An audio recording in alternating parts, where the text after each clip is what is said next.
એક સાસુ પોતાની જ વહુને એટલો ત્રાસ આપી શકે કે તેને ઘર છોડવાની નોબત આવી જાય? શું ગરીબ અને નિર્દોષ વહુની ભક્તિ ખરેખર ચમત્કાર સર્જી શકે? શું માં મેલડી આજે પણ પોતાના ભક્તોની લાજ રાખવા વીજળી વેગે દોડી આવે છે? આ કથામાં જુઓ એક એવી વહુની હૃદયદ્રાવક કહાની જેને તેની સાસુ રોજ અપમાનિત કરતી, ત્રાસ આપતી અને માં મેલડીની ભક્તિને ધતિંગ કહીને હસતી હતી. પરંતુ જ્યારે સૂકા ભઠ્ઠ ખેતરમાં એક જ રાતમાં લીલીછમ બાજરી લહેરાઈ ત્યારે આખું ગામ ચોંકી ઉઠ્યું. આ માત્ર કથા નથી, આ છે માં મેલડીના જીવતા પરચાનો અનુભવ. વિડીયોના અંતે થયેલો ચમત્કાર તમારા રૂવાડા ઊભા કરી દેશે અને આંખોમાં આંસુ લાવી દેશે. આખો વિડીયો જરૂર જો. બોલો મેલડી માની જય. આવી જ રહસ્યમય, ભાવાત્મક અને ચમત્કારિક ભક્તિ કથાઓ માટે ચેનલને સબસ્ક્રાઇબ કરો, વિડીયોની લાઇક અને શેર જરૂર કરજો. મિત્રો, વર્ષો પહેલાંની આ વાત છે. કાઠિયાવાડ પંથકના ગામડાનું એક સાધારણ ઘર હતું. આંગણામાં તુલસીનો ક્યારો છે અને બાજુમાં ગાય બાંધેલી છે. સવારનો સૂરજ હજી ઉગી રહ્યો છે. રૂપા વહુ આંગણામાં વાસીદું કરી રહી છે. તેના કપડાં સાવ સાદા અને થીગડાવાળા છે, પણ તેના ચહેરા પર એક અનોખી શાંતિ છે. તે મનમાં ને મનમાં ધીમા અવાજે માં મેલડીનું સ્મરણ કરે છે. જય મેલડી માં, જય મેલડી માં, હે માં મેલડી, ગરીબની રક્ષા કરજે માં, તારા ભરોસે જીવું છું. એલી એ રૂપા, હજી વાસીદું થાય છે? સવારના 9 વાગ્યા, રાંધવાનું કોણ? તારો બાપ આવીને કરશે કે પછી આખો દી ઓલી મેલડીના જાપ જ કરવા છે? બસ હમણાં પત્યું. ગાયને નીરણ નાખીને સીધી રસોડામાં જાઉં છું. માનું નામ લેતા લેતા કામ જલ્દી પતી જાય છે. બા, રહેવા દે હવે તારી માનું નામ આખો દી આ જાગતી જોગડીના જાપ કરવાથી કાઈ પેટ નથી ભરાતું. આ બધું તો તારું ધતિંગ છે, પ્રજાને ગુમરાહ કરવાના ખેલ તે અહીં માંડ્યા છે. મને ખબર છે તું આ કામચોરી કરવાના બહાના ગોતે છે. જો ભક્તિમાં આટલું જ મન પરોવવું હોય ને તો પિયર ભેગી થઈ જા. અહીં તો લોહીનું પાણી કરવું પડશે, સમજી? વાહ, આવું ન બોલો. માં મેલડી તો મારો એકમાત્ર આધાર છે. જ્યારે દુનિયામાં કોઈ સાથ નથી આપતું ત્યારે ગરીબની માં જ આપણો હાથ ઝાલે છે. એના પ્રતાપે જ આપણો ચૂલો સળગે છે. આ ઘર હેમખેમ છે ને તો એ પણ માના આશીર્વાદથી છે. માં તો એક પોકારે હાજર થાય એવી દયાળુ છે. બા, કરે હાજર થાય? અરે, જો તારી માં આટલી જ પરચાળી હોય તો પછી આટલું દુઃખ કેમ બેઠે છે? કેમ તારી માં આવીને તારું ભાગ્ય નથી બદલી નાખતી? સાંભળી લે રૂપા, આ અંધશ્રદ્ધાનો દીવડો આ ઘરમાં નહીં પ્રગટે. તું જે રાત દિવસ ખૂણામાં બેસીને આ ગોરખ ધંધા કરે છે ને એ બધું બંધ કર. મને આ મંતર જંતર અને ડાકલાની વાતો જરાય પસંદ નથી. બા, માં મેલડીના પારખા ન કરાય. એ તો સવાવેતની નાગણી છે, એના ચાળા ભારે પડશે. તમે એની શક્તિને પડકાર ના આપો. માં મેલડી તો રીઝે તો રાજ આપે, પણ જો ખીજે ને તો ખેદાન મેદાન કરી નાખે. એ ગરીબની વારે આવે છે, પણ અભિમાનીનું અહિત કરતા એને વાર નથી લાગતી. એ લોઢાના દાંતવાળી જ્યારે કોપે છે ને ત્યારે કોઈ બચાવવા નથી આવતું. એ હવે તું મને શીખવીશ? તારા જેવી કેટલીય ભગત્રીઓ મેં જોઈ છે. જો તારી મેલડી ખરેખર સાચી હોય તો સાબિત કરી બતાવ. બાકી આજથી તારા આ ધૂપ દીવા બંધ. જો હવે મને તારા મોઢે મેલડીનું નામ સંભળાયું છે તો એ જ ઘડીએ તારો ભારો બાંધીને તને ઘરની બહાર કાઢી મૂકીશ, યાદ રાખજે. જમના ડોશી પગ પછાડતી અંદર જાય છે. રૂપા ધ્રુજતા હાથે માની મૂર્તિ સામે જુએ છે અને રડતા રડતા કહે છે, તું તો બધું જાણે છે, તારી ભક્તિ લાજે એવું ન કરતી માં. બીજા દિવસે ઘરની પાછળ આવેલા ખેતરમાં બપોરનો ધોમ ધકતો તાપ પડી રહ્યો છે. જમીનમાં ઠેર ઠેર તિરાડો પડી ગઈ છે અને ધૂળની ડમરીઓ ઉડી રહી છે. જમના ડોશી રૂપાને ખેંચીને ખેતરના શેઢે લઈને જાય છે. જમના ડોશી ગુસ્સામાં રૂપાનો હાથ પકડીને તેને સૂકી ધરતી બતાવે છે. રૂપા ગભરાયેલી છે, પણ તેના હોઠ પર માં મેલડીનું નામ ચાલુ છે. રૂપા વહુ, આ પથ્થર જેવી જમીન જો 3 વર્ષથી આકાશમાંથી મેં વરસ્યો નથી અને આ ધરતીમાં ધૂળ સિવાય કાંઈ ઉગતું નથી. તું આખો દી ઘરમાં બેસીને જે મેલડીના જાપ જપે છે ને, હવે એનું સાચું પારખું જોવું છે મારે. બા, કુદરત સામે અને માં મેલડી સામે આવી જીદ ન કરો. માં તો દયાળુ છે. એના પ્રતાપે તો આપણને 2 ટંક રોટલો મળે છે. માની ભક્તિ તો આત્માનું સુખ છે બા. ચૂપ થા. હવે તારી લવારી સાંભળવા હું નવરી નથી. જો સાંભળી લે મારી શરત. જો તારી મેલડી સાચી પરચાળી હોય અને તારી ભક્તિમાં દમ હોય તો કાલે સૂરજ ઉગે પહેલા સૂકા ભઠ્ઠ ખેતરમાં લીલીછમ બાજરી લહેરાવી જોઈએ. જો તારી માં ચમત્કાર કરી બતાવે ને તો જો હું માનીશ કે તું સાચી ભગતડી છો. બાકી આ તારું બધું ધતિંગ છે અને તું પ્રજાને ગુમરાહ કરવાના ધંધા કરો છો. બા, ગજબ કરો છો. માં મેલડીના પારખા નો કરાય. એ તો વિફરેલી વાગન છે. એના ચાળા કરનારને પસ્તાવવું પડે છે. માં તો રીઝે તો રાજ આપે અને જો ખીજે ને તો ખેદાન મેદાન કરી નાખે. તમે માની શક્તિને લલકારીને આ ઘરનું અહિતનો નોતરો બા. અરે, તારી વિફરેલી વાઘણે મેલડીને કહેજે કે આ જમનાને પણ એનો જરા પરચો બતાવે. જો કાલે સવાર સુધીમાં આ ખેતરમાં બાજરી ન લહેરાઈ તો યાદ રાખજે, આ ઘરનો ઉમરો તારા માટે હંમેશા માટે બંધ થઈ જશે.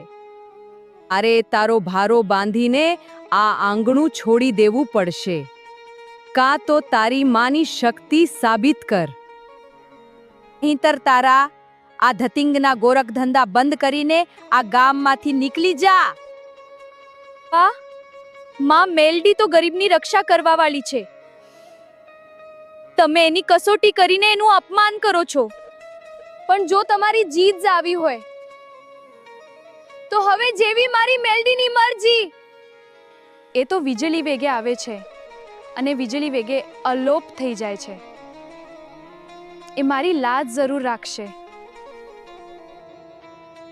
એ તો સવારે ખબર પડશે. અત્યારે તો તું પણ અહીં જ રહે અને તારી માને પણ અહીં જ બોલાવું. સૂરજ ઉગે જો અહીં લીલોતરી ન દેખાય તો તારું માથું આ ઉકળતા તેલ જેવી ધરતી પર પછાડીશ. તેની તો ખબર રાખજે. મારાથી ભૂંડી કોઈ નથી. હા, જમના તિરસ્કાર સાથે ત્યાંથી નીકળી જાય છે.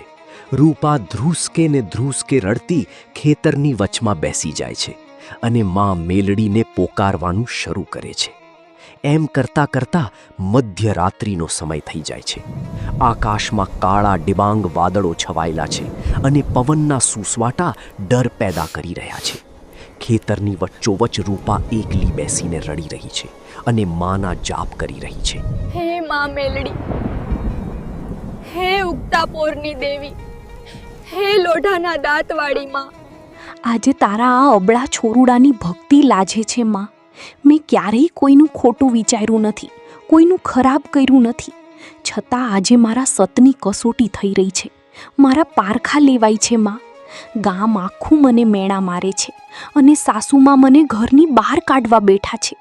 માં, તો ગરીબની રક્ષા કરનારી જાગતી જોગણી છો. જેમ તે કાન્યા જોગીની લાજ રાખી હતી તેમ આજે મારી લાજ રાખજે માં. તું તો સવા વેતની નાગણી છો માં.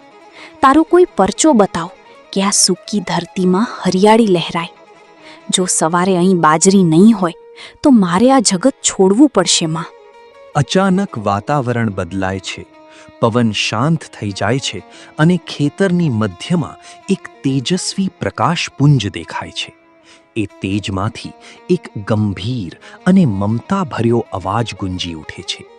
માં મેલડી અદૃશ્ય સ્વરૂપે હાજર થાય છે. અરે મારી દીકરી રૂપા, તું તો સાવ ભોળી છો. તને ખબર નથી કે મેલડી એટલે કોણ?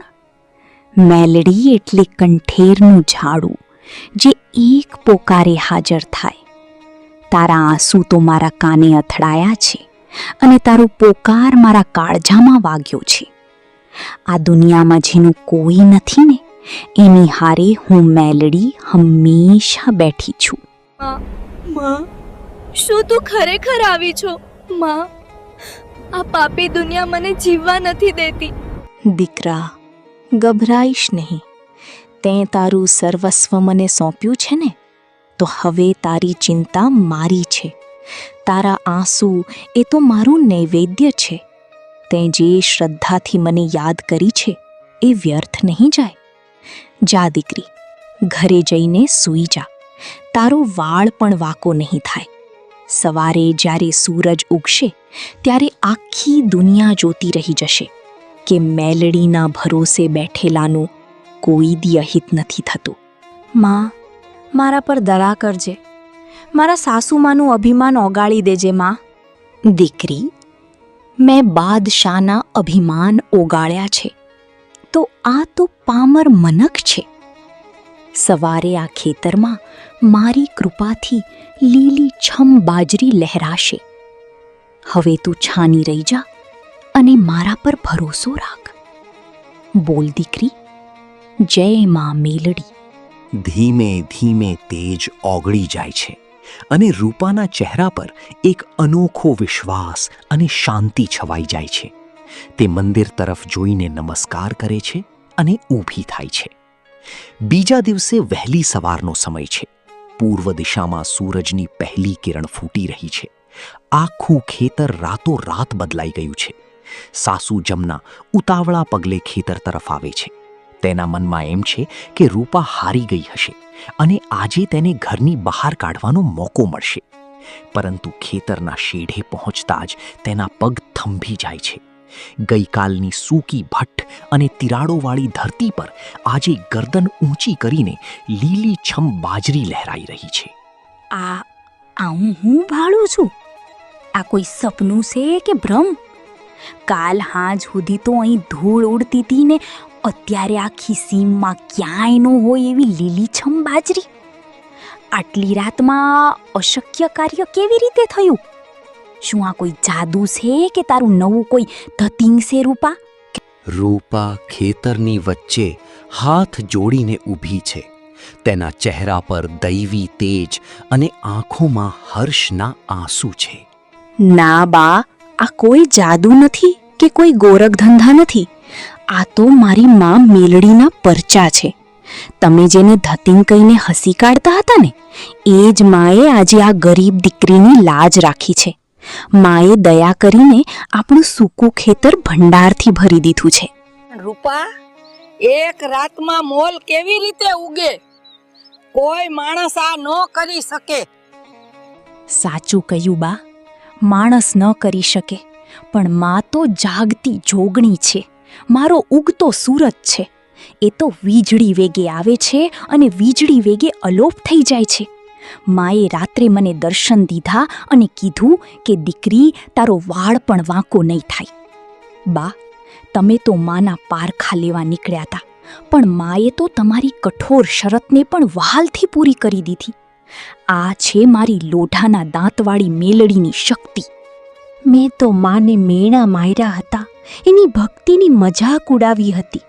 મને એમ હતું કે આ બધું ઘરકામ ન કરવાના બહાના છે, પણ આ તો નજરે જોયેલું સત્ય છે. રૂપા, શું તારી માં મને માફ કરશે? માં મેલડી તો બહુ દયાળુ છે. એ તો ગરીબની માં છે. એ તો ભાવની ભૂખી છે. તમે અભિમાનમાં આવીને એને પડકાર ફેંક્યો હતો, પણ માએ તો તમારી આંખો ખોલવા માટે આ ચમત્કાર કર્યો છે. માં મેલડી રીઝે તો રાહ જ આપે, પણ જો ખીજે ને તો ખેદાન મેદાન કરી નાખે. આજે માં રીઝી છે બા. એણે આપણા ઘરની આબરૂ અને ખેતરની રોનક બંને સાચવી લીધા છે. ધન્ય છે તારી ભક્તિને અને ધન્ય છે તારી માં મેલડીને. જે શક્તિ રાતોરાત પથ્થર પર હરિયાળી લાવી શકે એ શું ન કરી શકે? આજે મારું અભિમાન ઉતરી ગયું છે. બા, હવે સ્વીકારી લ્યો કે જેનું આ જગતમાં કોઈ નથી તેની હારે માં મેલડી છે. બોલો મેલડી માની જય. જમના ડોશી પણ ગદગદ થઈને ખેતરના શેઢે જ માના નામનો જય જયકાર કરે છે. આખું વાતાવરણ ભક્તિમય બની જાય છે. સાસુ અને બહુ ઘરે આંગણામાં મેલડી માના મઢે આવે છે. ગામના લોકો પણ ખેતરનો ચમત્કાર જોઈને આમણામાં ભેગા થયા છે. ખૂણામાં માં મેલડીનું નાનું એવું સ્થાપન છે, જ્યાં દીવો પ્રગટી રહ્યો છે. બેટા રૂપા, મને માફ કરી દે. આ પાપી હાસુએ તને બહુ દુઃખ દીધા છે. મેં તારી અતૂટ ભક્તિને ધતિંગ કહી અને તારા પર વિશ્વાસ કરવાને બદલે તારા પારખા લેવાની ભૂલ કરી. આજે મને અહેસાસ થઈ ગયો કે માં મેલડીનો ન્યાય અફર છે. જે શક્તિ પથ્થર જેવી ધરતીમાં રાતોરાત મોલ ઉગાડી શકે એ જગતની રાણી છે. અરે બા, તમે આ શું કરો છો? તમે તો મારા વડીલ છો, પગે ન લાગો. મેં તો કાંઈ નથી કર્યું. આ તો બધું એ માં મેલડીએ કર્યું છે. એ તો ગરીબની માં છે. એના છોરુડાનો પોકાર એના કાને અથડાય એટલે એ દોડી આવે છે. જમનાબા, આજે તમારી આંખો ખુલી ઈ માની કૃપા છે. પણ યાદ રાખજો, માં મેલડીના ચાળા કોઈ દી ન કરાય. આ રૂપાની ભક્તિ હાસી હતી. એણે હૃદયથી માને પોકારી એટલે જ માએ એનો વાળ પણ વાંકો થવા દીધો નથી. માં તો માત્ર ભાવની ભૂખી છે. એને કોઈ આડંબર નથી જોઈતો. હે માં મેલડી, હે કળિયુગની હાજરા હજૂર દેવી, મારો અપરાધ માફ કરજે માં. હવેથી આ ઘરમાં માત્ર તારું જ નામ લેવાશે. હું પણ રૂપાની જેમ તારી સેવા કરીશ. તે આ ઘરની આબરૂ અને ખેતરની રોનક બંને સાચવી લીધી છે. ધન્ય છે માં મેલડી, જેણે અશક્યને શક્ય કરી બતાવ્યું. હાલો, બધા એક સાથે માનો જય જયકાર કરો. બોલો મેલડી માની જય, બોલો મેલડી માની જય, બોલો મેલડી માની જય, બોલો મેલડી માની જય.